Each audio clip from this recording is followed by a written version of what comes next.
எல்லோருக்கும் வணக்கம். அட கடவுளே, நேத்து எஃப்ஐஎஸ் செல்லிங்ல வந்துட்டாங்க நண்பர்களே. 16 நாட்களாக தொடர்ந்து வாங்கி கொண்டே இருந்த எஃப்ஐஎஸ் நேத்து செல்லிங் வந்துட்டாங்க. அவங்க செல்லிங் வந்த உடனே நம்மளுக்கு ரொம்ப கான்ஃபிடென்ட்டா ஒரு விஷயம் என்னன்னா 7277 கோடிக்கு நம்ம டிஐஸ் வாங்கியிருக்காங்க. இருந்தாலும் ஒரு பெரிய கேங்ஸ்டருக்கு எப்படி அவருடைய வலது கை சுட்டு பொசுக்கிட்டாங்கன்னா அவருடைய மனசு எப்படி வருத்தப்படுமோ, எப்படி கையுடைஞ்சு போயிடுவாங்களோ, அது மாதிரி நம்ம கூட நின்று 16 நாட்களாக ஸ்டாக் மார்க்கெட் கீழே உழுகாம போராடிட்டு இருந்த எஃப்ஐஎஸ் நேற்று செல்லிங் வந்துட்டது உண்மையிலேயே மனசு கஷ்டமா இருக்கு. இந்த நேரத்தில் அவங்களுடைய செல்லிங் என்பது கரெக்டாக 10 days மூவிங் ஆவரேஜ் கீழே நிஃப்டி வரும்பொழுது அவங்களுடைய செல்லிங் அப்படின்றது வந்திருக்கு. முதல்லயே 10 days மூவிங் ஆவரேஜ் கீழே நிஃப்டி போகும்பொழுதெல்லாம் மனசுல பெரிய சந்தோஷம் இருக்காது. ஏன்னா நிறைய பங்கல் தொப்பு தொப்புன்னு கீழே விழுவோம். ஒரு மொமெண்டம் என்பதே மார்க்கெட்ல இருக்காது. ஸோ மத்தளத்துக்கு இரண்டு பக்கமும் இடி என்பது போல எஃப்ஐஎஸும் செல்லிங் பண்ணியிருக்காங்க. அந்த சமயத்தில் 10 days மூவிங் ஆவரேஜ் கீழே நிஃப்டி வந்திருக்குது என்பது மனசுக்கு கொஞ்சம் சோகமா இருக்கு. அடச்ச, இவனெல்லாம் ஒரு கும்பா குட்டி ஆவான்னு நினைச்சு கூட பார்த்துருக்க மாட்டாங்க பல ட்ரேடர்கள்.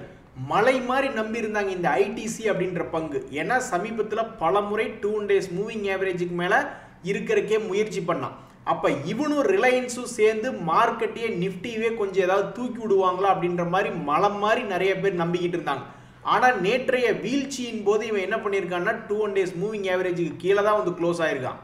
டபுள் பேரல் கன்னு மாதிரி ரெண்டு பேரும் டிஷ்யூம்னு மார்க்கெட்டில் சுடுவாங்க ரிலையன்ஸும் ஐடிசியும் அப்படின்ற மாதிரி பார்த்தா ரிலையன்ஸும் 4 நாளாக டவுனில் இருக்குது. இந்த ஐடிசியும் சமீபத்தில் 2 days மூவிங் ஆவரேஜ் கீழே வந்ததுனால ஒரு மாதிரி சோகமாக இருக்காங்க ட்ரேடர்கள்லாம்.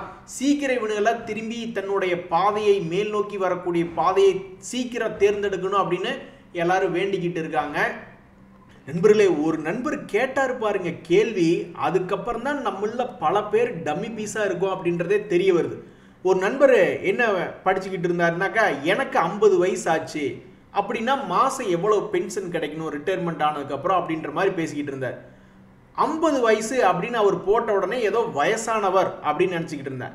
கடைசியில் பார்த்தா எனக்கே வயசு 44. அப்போ நம்மள நிறைய பேர் 40க்கு மேலே இருக்கிறவங்கெல்லாம் அப்போ எல்லாருக்குமே அப்போ வயசு ஆயிடுச்சு. இளமை ஊஞ்சலாடுதுன்னு இவ்வளவு நாள் சொல்லிக்கிட்டு இருந்தோம்னாக்கா டபக்குன்னு நம்ம 50ன்னு சொன்னா தான் வயசானவங்க மாதிரி தெரியுது. ஆனால் 44 47 அப்படின்னு சொன்னால் வயசானவங்க மாதிரி தெரியல. பட் கணக்குப்படி போட்டு பார்த்தோம்னா 1 + 1 = 2ன்னு மிக எளிமையாக வெறும் 6 வருஷம் தான் நம்ம தள்ளி இருக்கோம். இப்போ கோவிட் வந்தே 5 வருஷம் ஆச்சுங்க. இப்போத்தான் நேற்று தான் கோவிட் முடிஞ்ச மாதிரி இருக்கு. ஆனால் 5 வருஷம் ஓடி இருக்கு. அப்போ இன்னொரு 5 வருஷம் டபக்குன்னு ஓடிடுச்சுன்னா நம்ம எல்லாருமே 50 தொட்டுடுவோம். அப்போ ரிட்டையர்மெண்ட்டுக்கு என்ன பண்ணீங்கன்னு எல்லாரும் சுற்றி கேட்பாங்க. ஸோ எல்லாரும் ரிட்டையர் ஆனால் மாதம் எவ்வளோ வர்ற மாதிரி பிளான் பண்ணியிருக்கீங்க? நேஷ்னல் பென்ஷன் ஸ்கீமா அல்லது வேறு ஏதாவது ஸ்கீமா அப்படின்றத தெரியப்படுத்துங்க. நான் ஒரு 20 பக்கம் நெருங்கியிருக்கேன் மாதம். உனக்கெல்லாம் மனசாட்சியே இல்லையா அப்படின்ற மாதிரி மார்க்கெட் கடந்த 2 நாளாக இறங்கி இருந்தது. அதில் கிட்டத்தட்ட 7 லட்சம் கோடி மார்க்கெட் கேபிட்டல் என்பதை இந்த மார்க்கெட் இழந்திருக்கு. அப்போ கண்டிப்பாக ஒவ்வொருத்தருடைய போர்ட்ஃபோலியோவும் நிறையா இறங்கியிருக்கு, வாய்ப்பு அதிகம். குறைஞ்சது ஒரு 3% கடந்த 2 நாட்களில் ஒரு வேளை சரிஞ்சிருந்தா சரியறதுக்கு வாய்ப்பு அதிகம். ஒரு உதாரணத்துக்கு 10 லட்ச ரூபா போர்ட்ஃபோலியோனா கடந்த 2 நாட்கள்லேயே 30,000 ரூபா போயிருந்திருக்கிறதுக்கு வாய்ப்பு ரொம்ப அதிகம். அதனால தான் மார்க்கெட்டில் இப்படி தகவல்கள் போடுறாங்க. நண்பர்களே, கடந்த வெள்ளிக்கிழமை நிறைய டாடா குரூப் பங்குகள்லாம் மேல் நோக்கி ஏறி வந்தான். அந்த குரூப்புகளோட மற்ற பங்குகளும் ஏறி வரணும் ஆண்டவா அப்படின்னு இந்த டாடா குரூப்பை பார்த்து கொண்டு இருக்கக்கூடிய முதலீட்டாளர்கள் நினச்சிக்கிட்டு இருக்காங்க. ஒரு உதாரணத்துக்கு பார்த்தீங்கன்னா இந்த டாடா மோட்டர்லாம் கடந்த வாரத்தில் 8% ஏறி இருக்கான். இது எவ்வளவு பெரிய விஷயம் தெரியுங்களா? ஏன்னா டாடா மோட்டரில் தொடர்ந்து அதுக்கு நெகட்டிவான தகவல்களே வந்துக்கிட்டு இருந்தது. இந்த சமயத்தில் பல தகவல்களை தாண்டி பாசிட்டிவாக 8% ஏறி இருக்கான். டைட்டன் அவனும் சாதாரண விஷயம் இல்லை. ரிசல்ட் கொடுத்ததுக்கப்புறம் வெள்ளிக்கிழமை அன்னைக்கு 4% ஏறி இருக்கான். ஸோ டாடா குரூப்பில் தொடர்ந்து பல பங்குகள் இறங்கி கொண்டு இருந்த வேலையில் கொஞ்சம் சந்தோஷம் திரும்பி வருமா அப்படின்ற ஒரு எதிர்பார்ப்பில் சில டாடா குரூப் பங்குகள் ஏறி வந்திருக்கு. அதுலேயும் குறிப்பாக இந்த டைட்டன்லாம் சும்மாவே சொல்லக்கூடாது. அவன் பண்ணுற வேலையெல்லாம் பார்த்தீங்கன்னா ஒரு ஜம்பிங் மன்னன் மாதிரி தான் பண்ணிக்கிட்டு இருக்கான். இப்போ கூட 2025 பார்த்தீங்கன்னாலும் மேலேருந்து கீழே குதிப்பான், அப்புறம் கீழேருந்து மேலே குதிப்பான். சரி, 2024 என்னையா பண்ணிக்கிட்டு இருந்தேன்னா அப்போது நான் அதை தாங்க பண்ணிக்கிட்டு இருந்தேன்னு மேலேருந்து குதித்து மறுபடியும் மேல் நோக்கி இந்த மாதிரி ஜம்பிங் மன்னனாக இருந்து கொண்டு இருந்த நேரத்தில் இந்த டாடா கெமிக்கல் அப்படின்ற ஒரு பங்கு இவனுடைய விஷயம் என்ன அப்படின்னு கேட்டீங்கன்னாக்கா 2022களில் என்ன விலை இருந்தானோ அதே இடத்துல போய் விழுந்திருக்கான். இனி இவன் என்ன செய்ய காத்திருக்கான் அப்படின்றது தெரியாம அந்த டாடா குரூப்பை பார்த்து கொண்டிருக்கக்கூடிய ட்ரேடர்கள் ஆண்டவனை பார்த்து வேண்டிக்கிட்டு இருக்காங்க. ஐயோ இவன் நம்மளை ரொம்ப குழப்புவானே அப்படின்ற மாதிரி ட்ரேடர்கள் இப்போ குழம்பிக்கூடிய பங்குகளில் வந்து இந்த எக்ஸைட் இண்டஸ்ட்ரீஸ் அப்படின்றது ஒன்று இருக்கு. ஒரு இன்வெஸ்ட்மெண்ட் சம்பந்தப்பட்ட தகவல்கள் வந்ததுக்கு அப்புறம் இவன்லாம் 200-300 ரூபா ரேஞ்சில் இருந்து அப்படியே 600 ரூபா வரைக்கும் போனான். அதுக்கப்புறம் ஆட்டோ துறை இறங்கும் பொழுது ஆட்டோ துறை சம்பந்தப்பட்ட இவனும் பெரிய லெவலில் கீழே இறங்கிட்டான். அதுக்கப்புறம் இப்போ இந்த 2025 பிறந்ததுலேருந்து 6 மாதங்க நண்பர்களே, 6 மாதம் அல்லது 5 மாதம் எப்படியோ ஒரு கணக்கு வச்சுங்க. இந்த 5 மாதமும் ஒரு பாம்பு மாதிரி ஆடிக்கிட்டு இருக்கான். என்னடா நீ இப்படி பாம்பு மாதிரி ஆடிக்கிட்டு இருக்கியே அப்படின்னு ட்ரேடர்கள்லாம் ரொம்பவுமே கன்ஃபியூஸ் ஆகிருக்கிறாங்க. ஒன்றா பெருசாக கீழே போ, இல்லை ஒன்றா பெருசாக மேலே வா, ரெண்டுக்கும் இல்லாமல் நீ சும்மா பாம்பு மாதிரி சின்ன சின்னதாக நெளிஞ்சிட்டு இருந்தா என்னையா அர்த்தம் அப்படின்ற மாதிரி ஒரே குழப்பமாக இருக்காங்க ட்ரேடர்கள். நண்பர்களே, இப்போ போர் பதட்டம் இருக்கிறதுனால உண்மையான டேஞ்சர் வந்து வார், சண்டை அப்படின்னு நினச்சிட்டு இருக்காங்க. அப்படி கிடையாது. வார் என்பது ஒரு டெம்பரவரி. இப்போ சண்டை நடக்குதுன்னா அது ஒரு தற்கால ஒரு சாதாரண நிகழ்வு, ஒரு ஷார்ட் டேர்ம் நிகழ்வு. அதுக்கப்புறம் ஏதாவது அமெரிக்காவும் சைனாவும் ஏதாவது ஒன்று பேசுவாங்க. ஸோ பிரச்சனைகள் என்பது வந்துக்கிட்டே இருக்கும். எந்த ஒரு பிரச்சனையுமே பர்மனெண்ட் கிடையாது, டெம்பரரியாக இருக்கும், டெம்பரரியாக போயிடும். ஆனால் உங்களை மார்க்கெட்டில் சம்பாதிக்க விடாமல் தடுக்கக்கூடிய ஒரே டேஞ்சர், ஒரே பிரச்சனை என்னென்னா நீங்களே எடுத்துக்கொள்ளக்கூடிய ஸ்டாக் செலெக்ஷன் தான். நீங்கள் எந்த பங்கில் கையை வைக்கிறீங்க அல்லது காலை வைக்கிறீங்க அப்படின்றத பொறுத்து தான் உங்களுக்கு லாங் டேர்மில் இருக்கக்கூடிய டேஞ்சர் அப்படின்றது. ஸோ எந்த ஒரு ஸ்ட்ராட்டஜி பாசிட்டிவாக ஒர்க் ஆகிறதா இருந்தாலும் சரி, அது எல்லா நாள்லையும் ஒர்க் ஆகாது. அதே மாதிரி நெகட்டிவாக என்ன தகவல்கள் வருதோ அதுவும் எல்லா நாளும் எல்லா மாதம் தொடர்ந்து நெகட்டிவாகவே வராது. ஏதாவது ஒன்று டக்குன்னு மேல் நோக்கி ஏறிடுவான். இல்லைன்னா ரொம்ப ரொம்ப ரொம்ப ரொம்ப நெகட்டிவாக வந்துட்டு இருந்ததுன்னா மைனஸ் இன்ட்டு மைனஸ் ப்ளஸ்ன்னு அவனே வெறுத்து போய் மைனஸ்லேருந்து ப்ளஸ் சைடு மாறுவானு. ஸோ நீங்கள் உங்கள் சைடு கரெக்டாக உங்கள் வேலையை பார்க்குறீங்களா அப்படின்றதான் முக்கியம். இந்த சமயத்தில் நிறைய ட்ரேடர்கள் என்ன நினைக்கிறாங்கன்னா, நிறைய பங்குகள் கீழே விழுந்த எங்களை நஷ்டமடைய செஞ்ச இப்போ நீங்களே திரும்பி மேல் நோக்கி வந்திருக்கீங்க, மறுபடி கீழே விழுந்துடாதீங்க, இங்கிருந்து இன்னும் பிரேக் அவுட் பண்ணி நல்லா மேலே போய் எங்களை லாபத்துக்கு கொண்டு போங்க அப்படின்ற மாதிரி தான் நிறைய ட்ரேடர்கள் நினச்சிட்டு இருப்பாங்க. ஆனால் இந்த பங்குகள் இந்த முக்கியமான இடத்துல வந்துட்டு நீ அதுக்கடுத்த 6 மாதம் ஒரு வருடத்தில் என்ன பண்ண போகிறான்னு தெரியல. ஒரு உதாரணத்துக்கு இந்த பாரத் டைனமிக்ஸ் அப்படின்ற பங்கு மிகப்பெரிய வீழ்ச்சி, பல முதலீட்டாளர்கள் அது நஷ்டம் பண்ணி விட்டுருச்சு. அதுக்கப்புறம் அவனே தான் த சேம் பிடிஎல் அவன் என்ன பண்ணியிருக்கான், மறுபடியும் 1000லிருந்து 1600 கிட்டத்தட்ட 60% ஏறி வந்திருக்கான். அதே மாதிரி தான் இந்த கேபிஆர் மில் எனக்கு நல்லா ஞாபகம் இருக்கு. ஏதோ ஒரு போனஸோ ஸ்பிளிட்டோ ஏதோ ஒன்று கொடுத்துருந்தாங்க. அந்த கார்பரேட் ஆக்ஷனுக்கு அப்புறம் தான் அவன் 1200 ரூபாயிலிருந்து ஆல்மோஸ்ட் 700 ரூபா பக்கம் பெரிதும் சரிஞ்சு வந்தான். இப்போ மறுபடியும் ஸ்டாக் மார்க்கெட் பிக்கப் ஆகும் பொழுது மறுபடியும் பிக்கப் ஆகி அவனுடைய பழைய ஹை அப்படின்றத தாண்டி எத்தனையோ பங்குகள் இருக்குது, 6000 7000 பங்குகள் இருக்குது. அப்படின்னாலும் மகிழ்ச்சிகரமாக வச்சிருக்கக்கூடிய பங்குகள் தற்போதைய நிலைமையில் அப்படின்னு பார்க்கல இவன் ஒரு மகிழ்ச்சியாக வச்சிருக்கான். அப்போ மறுபடியும் எங்களை வந்து புவராக்கிறாத. அதே மாதிரி தான் இந்த அஸ்ட்ரா மைக்ரோவேவ் அப்படின்ற கம்பெனி, இவனும் வந்து 1000 ரூபாய் ரேஞ்சிலிருந்து எதுக்கடா இப்படி பயமுறுத்துற மாதிரி கீழே விழுகிறீங்க அப்படின்ற மாதிரி 1000 ரூபாயிலிருந்து 500 ரூபா வரைக்கும் வந்து விழுந்துட்டான். அப்புறம் மறுபடியும் ஒரு 550-600 ரூபாயில் ரெக்கவரி ஸ்டார்ட் பண்ணவே இப்போ 900 வரைக்கும் வந்திருக்கான். என்னமோ பண்ணுங்கடா, கீழேருந்து மேலே வந்துட்டீங்க, மறுபடியும் எங்களை வந்து புவராக்கிறாதீங்க அப்படின்ற மாதிரி தான் ட்ரேடர்கள் நினச்சிக்கிட்டு இருப்பாங்க. நண்பர்களே, இப்போ நாம் ஒரு மிகப்பெரிய ஒரு தத்துவத்தை பார்க்க போகிறோம். அதாவது பீட்டர் லிஞ்ச் அப்படின்றவர் ஒரு பெயர் போனவர், முதலீடு பண்ணி மிகப்பெரிய லாபம் அடைஞ்சதில்லை, மிகவும் மதிக்கத்தக்கவர், பல புத்தகங்கள் எழுதியிருக்கார். ஒரு மீட்டிங்கில் இவர் புதுசாக மார்க்கெட்டுக்குள்ளே வரவங்களாம் என்ன பண்ணணும் அப்படின்னு பல விஷயங்களை சொல்லிட்டு இருக்கீங்கள. மிகவும் முக்கியமாக பல விஷயங்கள் அவருடைய கருத்துக்கள் அப்படின்றத பற்றி அவர் சொல்கிறார். எந்த ஒரு ஸ்டாக்காக இருந்தாலும் அவங்கிட்ட கடனே இல்லை அப்படின்ற சமயத்தில் அவன் பெருசாக கீழே விழுகிறான்னு வச்சிங்களேன், அவனுக்கு ஏகப்பட்ட சான்ஸ் இருக்கு திரும்பி அவனுடைய பழைய ஹை வந்து சேர்றதுக்கு அப்படின்னு ஒரு இடத்துல சொல்றாரு. இப்போ இந்த கோல் இண்டியா அப்படின்ற பங்கு பார்த்தீங்கன்னாக்கா மிக மிக குறைவான கடன், அவனுடைய சொத்து மதிப்பை கணக்கிடும் போது இந்த 9000 கோடி கடன் என்பது மிக மிக குறைவான கடன். அப்போ இந்த கோல் இண்டியா அவனுடைய தன் வாழ்நாளில் அவன் ஐபிஓ வந்ததுக்கு அப்புறம் என்ன ஆனா அப்படின்னு பார்த்தீங்கன்னா 2010களில் அந்த சமயத்தில் தான் ஐபிஓ வந்திருக்கான். ஸோ அந்த சமயத்தில் 350 ரூபா பக்கம் இருந்தவன் பயமுறுத்தும் விதமாக 2020 கோவிட் சமயத்தில் வெறும் 100 ரூபா பக்கத்தில் போயிட்டான். அதுக்கப்புறம் மறுபடியும் 550 ரூபா வரைக்கும் வந்திருக்கான். ஸோ இது ஒரு கடன் குறைவான கம்பெனி. எவ்வளவு தூரம் கீழே விழுந்திருக்கானா அதை பார்த்துக்கிட்டே இருக்கணும். ஒவ்வொரு குவார்ட்டர்லையும் இதை போய் இவன் கடன் கம்மியாக இருக்கானா கடனே இல்லாமல் இருக்கானான்னு ஒவ்வொரு குவார்ட்டர்லையும் பார்த்துக்கிட்டு தான் இருக்கணும். அப்படி இருக்கும்போது திரும்பி மேல் நோக்கி வந்திருக்கான். அதே மாதிரி நியூ இந்தியா அஷூரன்ஸ் கம்பெனி, அவன்கிட்ட கடன் என்பதே கிடையாது. அவனும் ஒரு காலத்தில் என்ன பண்ணியிருக்கான் அப்படின்னு பார்த்தீங்கன்னாக்கா 350 ரூபா ரேஞ்சிலிருந்து கீழே போனா, அப்புறம் கொஞ்சம் மேலே வந்திருக்கான், அப்புறம் கீழே போனா, அப்புறம் மேலே வந்திருக்கான், அப்புறம் மறுபடியும் கீழே போயிருக்கான். அதே மாதிரி LICன்னு ஒரு company, life insurance corporation of India, அவன்கிட்ட கடன் என்பது இல்லை. சரி, அவன் என்ன பண்ணியிருக்கான்? கடந்த 10 வருஷம் போட்டிங்கன்னா டேட்டா வராது. ஏன்னா அவன் இப்போ தான் 2022 தான் லிஸ்டிங்கே ஆனான். எல்லாத்தையும் பயமுறுத்தும் விதமாக எல்லாம் கண்டபடி பேசிக்கிட்டு இருந்தாங்க. அவன் பாட்டுக்கு 500 ரூபா பக்கத்தில் போயிட்டான்.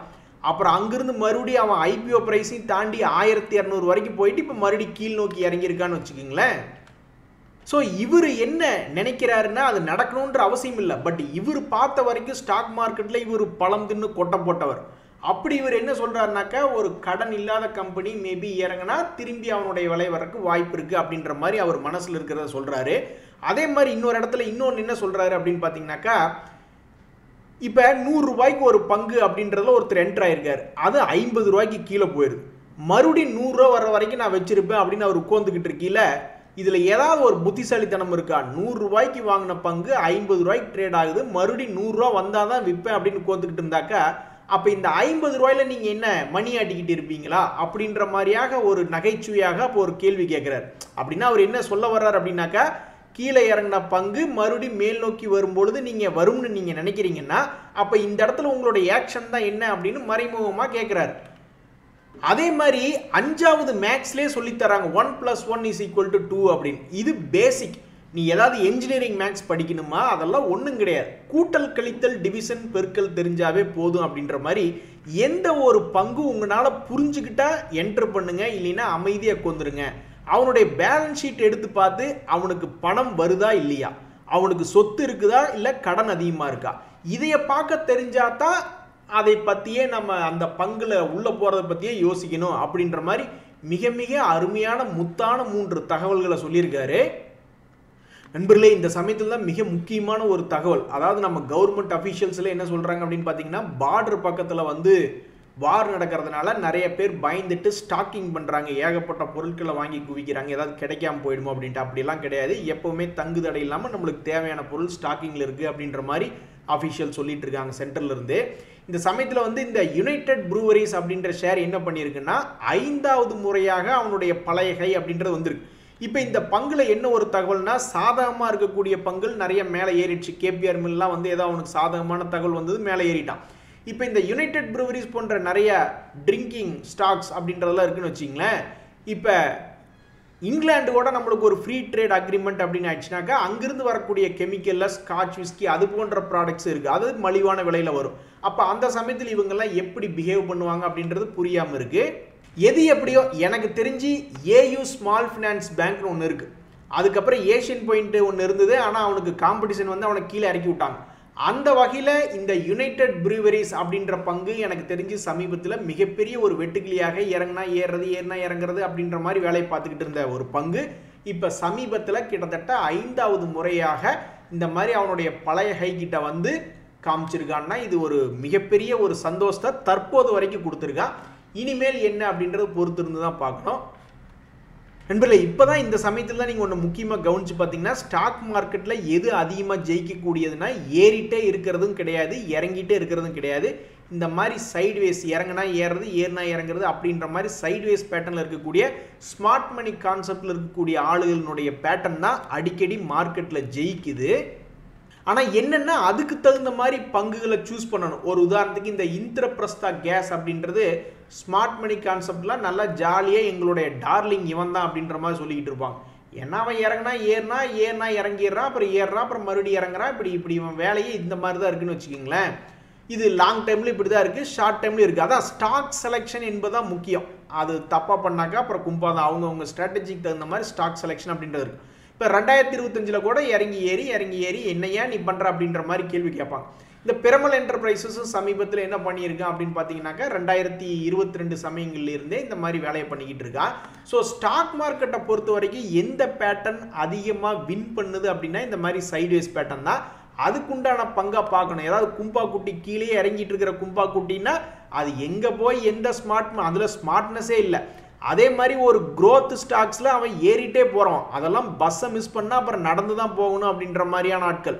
ஸோ மற்றபடி அதிகமாக வின் பண்ணக்கூடிய ஒரு பேட்டர்ன் என்பது ஸ்டாக் மார்க்கெட்டில் இந்த மாதிரி சைட்வேஸ் பேட்டர்ன் தான்.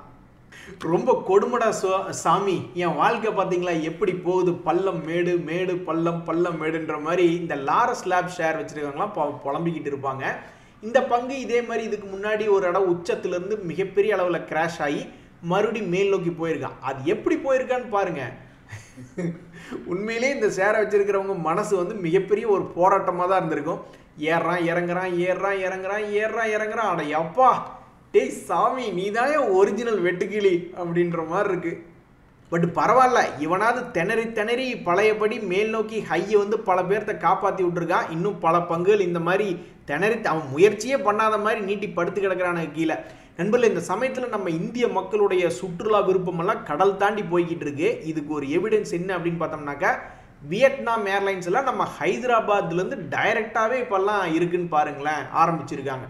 அப்போ இதுலேருந்து என்ன தெரியுதுனாக்கா, நம்மளுடைய மக்கள் நல்லா செலவு பண்ணி பழகிட்டாங்க. வாரமான எல்லாம் எங்கேயாவது காரை தூக்கிட்டு போகிறது, அது லோக்கலில் போய்கிட்டு இருந்தாங்க. இப்போ இதெல்லாம் இனி கடல் தாண்டி அதிகமாக போய்கிட்டு இருக்காங்க.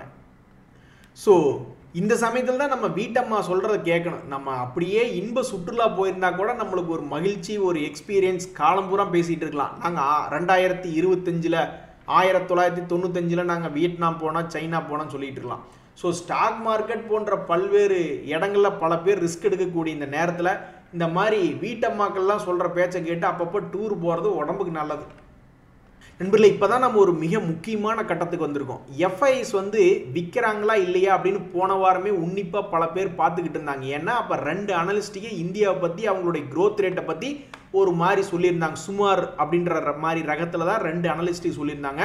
உடனே எஃப்ஐஎஸ் என்ன பண்ண போகிறாங்க அப்படின்ற மாதிரி பார்க்குறதுக்கு நிறைய பேர் பார்த்துக்கிட்டு இருந்தாங்க. அதே மாதிரி யூஎஸ் டாலர் இண்டெக்ஸ் 100 தாண்டிடக்கூடாது ஆண்டவா அப்படின்ற மாதிரி பார்த்துக்கிட்டு இருந்தாங்க. இப்போ இந்த ரெண்டுமே நம்மளுக்கு பிரச்சனையே கரெக்டாக வெள்ளிக்கிழமை அன்னைக்கு எஃப்ஐஎஸ் விற்றுருக்காங்க. பட் இப்போ என்ன ஒரு பிரச்சனைனா, அதனால தான் விற்றாங்களா இல்லை வார்னால விற்றாங்களா அப்படின்றது இப்போ தெரியாமல் இருக்குது. இதை உறுதிப்படுத்தணும் அப்படின்னாக்கா இப்போ ஒரு சந்தோஷமான நிகழ்வு ஒன்று வந்திருக்கு. அதாவது இந்த மார்னிங் ஸ்டார் டிபிஆர்எஸ் அப்படின்றவங்க என்னன்றாங்கன்னா, இந்தியாவுடைய மீடியம் டைம் க்ரோத் எல்லாம் கரெக்டாக தான் இருக்குது, நல்லா ஸ்ட்ராங்காக தான் இருக்குது அப்படின்னு ஒரு சந்தோஷமான தகவல் கொடுத்துருக்காங்க. ஸோ எஃப்ஐஎஸ் மறுபடியும் வாங்க ஆரம்பித்தாங்கன்னா மேபி இந்த ஒரு ரேட்டிங் ஒரு காரணமாக இருக்கிறதுக்கு ஒரு வாய்ப்பு அப்படின்றது இருக்குது. ஸோ அடுத்து வரக்கூடிய நாட்களில் ஒரு வேளை வாரும் நின்று அதே மாதிரி இந்த ரேட்டிங்கும் ஒர்க் அவுட் ஆகி மறுபடியும் எஃப்ஐஎஸ் திரும்பி இன்னொரு 10-15 நாள் வாங்கினாங்கனாக்கா மகிழ்ச்சியாக தான் இருக்கும். பட் இப்போதைக்கு எஃப்ஐஎஸ் விற்கிறதுக்கு முக்கிய காரணம் யூஎஸ் டாலர் இண்டெக்ஸ் மறுபடியும் 100க்கு பக்கத்தில் வந்துருச்சு. ஒருவேளை மறுபடியும் 103 இது போயிடுமோ அப்படின்னு எஃப்ஐஎஸ் யோசிக்கிறதுனாலையும், அதே மாதிரி போன வாரங்களில் சில அனலிஸ்டிகள் சொன்னதுனாலையும் தான் இப்போதைக்கு தற்போதைக்கு எஃப்ஐஎஸ்னுடைய செல்லிங் ப்ரெஷர் அப்படின்றது வெள்ளிக்கிழமை அன்னைக்கு காமிச்சிருக்காங்க. நண்பர்களே, இந்த 2 பங்குகளுமே ஒரே குட்டையில் ஊறிய மட்டைகள். ஏன் எதுக்கு இவனுக்கு ஒருத்தன் கீழே இறங்குறான், ஏன் எதுக்கு ஒருத்தன் மேலே ஏறுறான் அப்படின்றது யாருனாலையுமே கண்டுபிடிக்க முடியாது. ஒரு உதாரணத்துக்கு இந்த கேப்லின் பாயிண்ட் அப்படின்ற பங்கு எடுத்து பார்த்தோம்னு வச்சுங்களேன், அவன் இருக்கக்கூடிய செக்டர் மட்டும்தான் இப்போதைக்கு கொஞ்சம் ப்ரெஷராக இருக்குது. ட்ரம்ப் அவர்கள் என்ன பண்ணுவார்னு தெரியாமல். மற்றபடி அவனுடைய வேல்யூவேஷன்லாம் சில பேர் எடுத்து பார்ப்பாங்க. அவனுடைய இன்ட்ரின்சிக் வேல்யூ மார்க்கெட் வேல்யூ ரொம்ப பக்கத்தில் இருக்கும்பாங்க. அதே மாதிரி அவனுடைய இன்வெஸ்டர்ஸ் முதலீட்டாளர்கள் போய் எடுத்து பார்த்தா முதல்ல எஃப்ஐஎஸ் ஹோல்டிங் பண்ணதை விட இப்போ அதிகமாக ஹோல்டிங் பண்ணிக்கிட்டு இருப்பாங்க. அதே மாதிரி டிஐஎஸ்னுடைய ஹோல்டிங் என்பது இன்க்ரீஸ் ஆகிருக்கும். அதே மாதிரி லாபம் என்பது எடுத்து பார்க்கும்போது 120 கோடியிலிருந்து அப்படியே வளர்ச்சி அடைஞ்சு 140 கோடின்னு கொடுத்துருக்கான். இனி அடுத்து வரக்கூடிய Q4 என்ன பண்ணுறான் அப்படின்றது ரொம்ப முக்கியமாக பார்த்துக்கிட்டு இருப்பாங்க. ஆனால் இவன் என்ன ஆயிருக்கு அப்படின்னு பார்த்தோம்னா கிட்டத்தட்ட 6 மந்த் லோவில் வந்து ட்ரேட் ஆகிட்டு இருக்கான். இனி இவன் என்ன ஆக போகிறான்னு புரியாமல் பார்த்துக்கிட்டு இருக்காங்க. அதே மாதிரி இந்த கிரெடிட் ஆக்சஸ் கிராமின் அப்படின்றது நஷ்டமே பண்ணி காமிச்சிருக்கான். போன குவார்டர்லாம் 100 கோடி என்பது நஷ்டம் பண்ணியிருக்கான். இனி Q4 என்ன பண்ண போகிறான்னு தெரியல. ஸோ இந்த பங்கு வந்து தற்போது என்ன ஆயிருக்கான்னா 800 ரூபா ரேஞ்சிலிருந்து 1200 ரூபாய்னு ஏறி வந்திருக்கான். ஸோ எந்த பங்கு ஏன் ஏறுது, எந்த பங்கு ஏன் இறங்குது அப்படின்றது லாஜிக் மார்க்கெட்டில் நம்ம ஒரு லாஜிக் நினச்சிட்டு மார்க்கெட்ட போயிட்டு வாங்க கும்பா குட்டிகளா, நான் என்ன மனசில் நினைக்கிறேன்னா அதைத்தான் பண்ணுவேன் அப்படின்ற மாதிரி மாற்றி பண்ணிக்கிட்டு இருப்பானுங்க. நன்றி, வணக்கம்.